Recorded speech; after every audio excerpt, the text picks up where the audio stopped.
स्वागत है दोस्तों स्टडी फॉर यूपीएससी में। हम लोग यूपीएससी प्रीलिम 2026 को ध्यान में रखते हुए कुछ इम्पोर्टेंट टॉपिक वाइज अध्ययन कर रहे हैं, जिसमें आज पॉलिटी से रिलेटेड पढ़ेंगे। ठीक है, आज ये 10वां वीडियो है। ठीक, देखिए, तो पहला चीज़ हम लोग देखने जा रहे हैं संविधान संशोधन विधेयक। देखिए, इसके बारे में कुछ तथ्य देखते हैं। पहली बात तो ये आर्टिकल नंबर 368 में उल्लेख है। इसको किसी भी सदन में प्रस्तुत कर सकते हैं। राष्ट्रपति की सिफारिश इसमें जरूरी नहीं है। विशेष बहुमत से पारित होगा, जानते ही हैं। दोनों सदनों में अगर गतिरोध होगा तो संयुक्त अधिवेशन का प्रावधान इस पर नहीं है, संविधान संशोधन विधेयक को लेकर नहीं है। और अगर ऐसा हुआ तो विधेयक रद्द हो जाएगा, यानी कि गतिरोध होगा तो विधेयक रद्द होगा। सिद्धांत और व्यवहार दोनों में देखें तो राज्यसभा और लोकसभा क्या है, बराबर है। 24वां संविधान संशोधन हुआ, जिसके द्वारा यह निर्धारित किया गया कि राष्ट्रपति इस विधेयक पर सहमति देने के लिए बाध्य है। ये कुछ तथ्य हो गया इसके बारे में, एकदम इम्पोर्टेंट फैक्ट है ये सब। ठीक है, ध्यान दीजिए।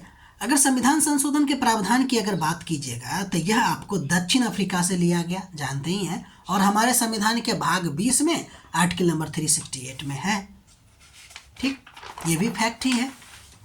अब देखिए, संसद को संविधान संशोधन को लेकर क्या अधिकार है। तो देखिए, संसद ही क्या कर सकता है, संविधान संशोधन कर सकता है, लेकिन संविधान के मूल ढांचे को छोड़कर अन्य किसी भी हिस्से में वो क्या कर सकता है, संशोधन कर सकता है। अर्थात अगर हम कहें तो क्या संसद को संविधान संशोधन को लेकर निरपेक्ष अधिकार है क्या, तो हम लोग कहेंगे नहीं। संविधान संशोधन पर संविधान का मूल ढांचा क्या करता है, संसद की संविधान संशोधन की शक्ति पर सीमा लगाती है। यानी कि ये जो संविधान की मूल ढांचा है वो क्या करता है, संसद की संविधान संशोधन की शक्ति को लिमिट कर देता है। ठीक है, ये जो मूल ढांचे का सिद्धांत है आपको संविधान में एक्चुअली में उल्लेख नहीं है, यह न्यायपालिका की देन है, जो केशवानंद भारती केस में 1973 का ना में मूल ढांचा सिद्धांत को क्या किया गया, स्वीकार किया गया। तो आपको हम इसमें क्या बताने की कोशिश किए, इसमें बताने की कोशिश की है कि संविधान संशोधन विधेयक के बारे में कुछ मेन पॉइंट, और संसद का इस पे एब्सोल्यूट राइट है क्या, तो हम लोग कहेंगे नहीं, जबकि बल्कि ये है कि संविधान का जो मूल ढांचा है वो संसद की संशोधनीयता की शक्ति को लिमिट करता है, सीमा लगाता है। ठीक, अब हम लोग लोकतंत्र को देखेंगे, जिसमें लोकतंत्र के खिलाफ और लोकतंत्र के पक्ष में तर्क देखेंगे। ठीक है, देखिए, खिलाफ या विपक्ष में तर्क की जब बात कीजिएगा तो पहला ये है कि लोकतंत्र में नेता हमेशा बदलते रहते हैं, इससे राजनीतिक अस्थिरता पैदा हो जाती है। इसके अलावा लोकतंत्र का मतलब सिर्फ राजनीतिक सत्ता और लड़ाई हो गया है आजकल। यहाँ नैतिकता की अब कोई जगह नहीं बची है। साथ ही साथ लोकतांत्रिक व्यवस्था में इतने सारे बहस और चर्चा होती है किसी मुद्दे पर पहुंचने के लिए कि हर फैसला देरी से होती है, और देर से किया गया फैसला भी क्या एक प्रकार से अन्याय ही तो है। साथ ही साथ जो नेता चुन के जाते हैं ना, उसको लोगों के हित का कुछ पता ही नहीं होता है। ठीक है ना, इसके चलते फैसला हमेशा खराब ही होता रहता है। लोकतंत्र में चुनावी लड़ाई एक बहुत महत्वपूर्ण और खर्चीली मुद्दा होती है। ठीक है ना, इससे भ्रष्टाचार भी बढ़ती है। तो ये सब आप इसके खिलाफ में तर्क दे सकते हैं कि नेता बदलती रहती है, सिर्फ राजनीतिक सत्ता और लड़ाई का खेल रह चुका है, बहुत ज़्यादा देरी से फैसला आती है, नेताओं को कुछ पता होता नहीं है, और बहुत ज़्यादा खर्चीला है, और भ्रष्टाचार बहुत ज़्यादा होती है इसमें। ये तो खिलाफ में हो गया। हमको पक्ष में भी तर्क देखना है ना, तो देखिए पक्ष में तर्क क्या देखेंगे।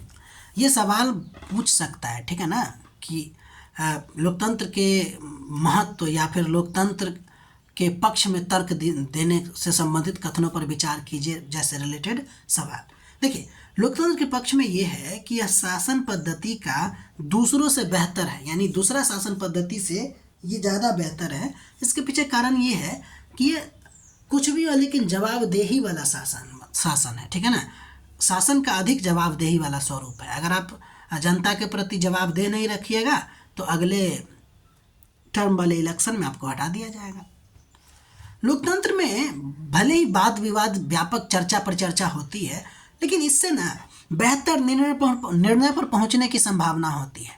ठीक है ना। इससे होता ये है कि उग्र यानी कि जल्दी जल्दी में होगा ये कि उग्र और गैर जिम्मेदार फैसला ले लिया जाएगा, ये भी तो हो सकता है। इसलिए वाद विवाद किया जाता है कि इसका कथन ही है कि देखो भाई, लोकतंत्र में 100 अपराधी भले ही बच जाए लेकिन एक निर्दोष को सजा नहीं मिलना चाहिए। कुछ इस तरह के सिद्धांत पे काम करता है। साथ ही साथ लोकतंत्र में मतभेद होता है, मानते हैं, टकराव होता है, लेकिन मनभेद थोड़ी ही है। तो इसका तरीका भी है संभालने का। तो तरीका संभालने का एक मतलब कि ढांचा प्रदान करता है क्या, तो लोकतंत्र, ठीक है। इसके अलावा लोकतंत्र नागरिकों के सम्मान को भी बढ़ाता है, ठीक है।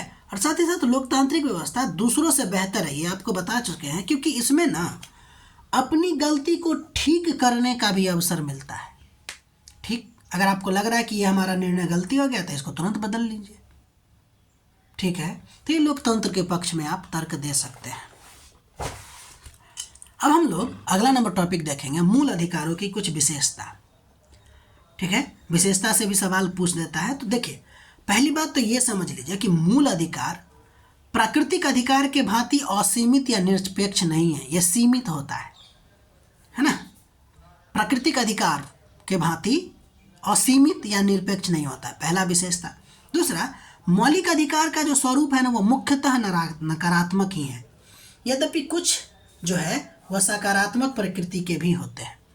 नकारात्मक और सकारात्मक प्रकृति का मतलब ये हुआ कि ये जो अधिकार है ना, मूल अधिकार, वो ज़्यादातर सरकार पर प्रतिबंध लगाती है कि सरकार को क्या नहीं करना चाहिए। यानी कि मूल अधिकार कार्यपालिका और विधायिका के निरंकुश होने पर रोक लगाता है, ठीक।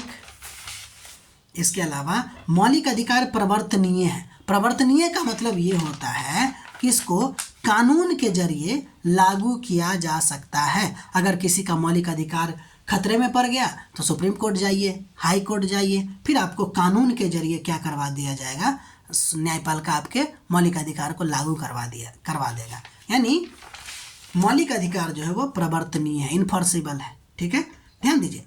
अब मौलिक अधिकार का एक विशेषता आप ये भी बोल सकते हैं कि कुछ मौलिक अधिकार केवल भारतीय नागरिकों को प्राप्त है, जबकि कुछ ऐसे हैं जो भारतीयों के साथ साथ विदेशियों को भी प्राप्त है।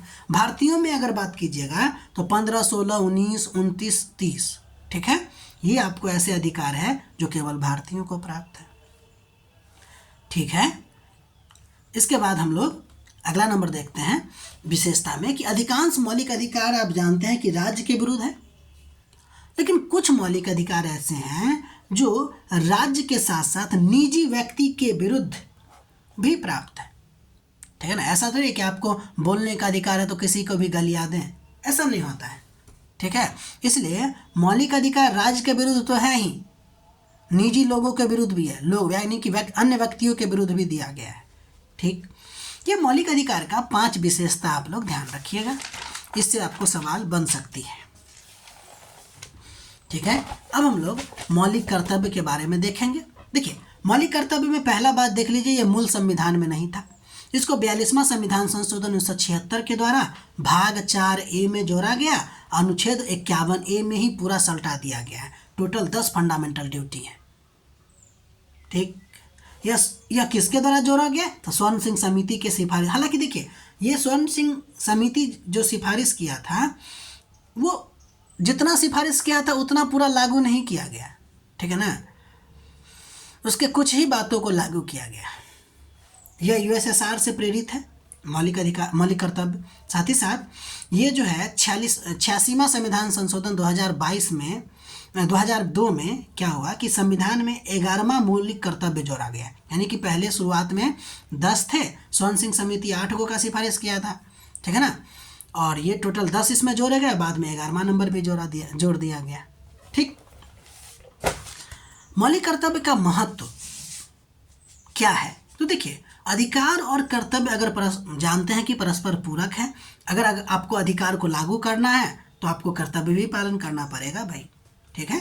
मौलिक कर्तव्य के पालन करने से देश में सुरक्षा और अखंडता बढ़ेगी। इसके अलावा आप जानते हैं कि मौलिक कर्तव्य में पर्यावरण से रिलेटेड चीज़ें हैं, तो पर्यावरण संरक्षण में भी मदद मिलेगा। इसके अलावा एक इम्पोर्टेंट बात ये भी है कि 1992 में सुप्रीम कोर्ट के द्वारा एक वर्डिक्ट दिया गया था, जिसमें वर्णित किया गया, जिसमें कहा गया कि मूल कर्तव्य का उपयोग ना किसी कानून की संवैधानिकता निर्धारित करने के लिए भी किया जा सकता है। तो हो सकता है ये आपसे पूछ दिया जाए। ध्यान दीजिए, क्या मौलिक कर्तव्य को विधि के द्वारा लागू करवाया जा सकता है क्या? तो हम लोग कहेंगे यस, संसद जो है विधि निर्माण के माध्यम से मूल कर्तव्य को लागू कर सकता है। ठीक है ना। उदाहरण के लिए अगर आप देखिए तो राष्ट्रीय गौरव अपमान अधिनियम जो है राष्ट्रीय प्रतीकों के अपमान को दंडनीय कृत्य बनाता है, 1971 में संसद के द्वारा ये लागू किया गया। तो इसका मतलब ये है कि मौलिक कर्तव्य को भी संसद क्या कर सकता है, लागू करवा सकता है कानून बना के, और अगर आप नहीं पालन कीजिएगा तो आप दंड के भागी होंगे। ठीक, तो ये था आज के लिए इम्पोर्टेंट टॉपिक। बाकी आप अपना पढ़ाई करते रहिए। हमारा प्रयास अगर आपको अच्छा लग रहा है तो लाइक कीजिए, शेयर कीजिए, सब्सक्राइब कीजिए। मिलते हैं अगले वीडियो में।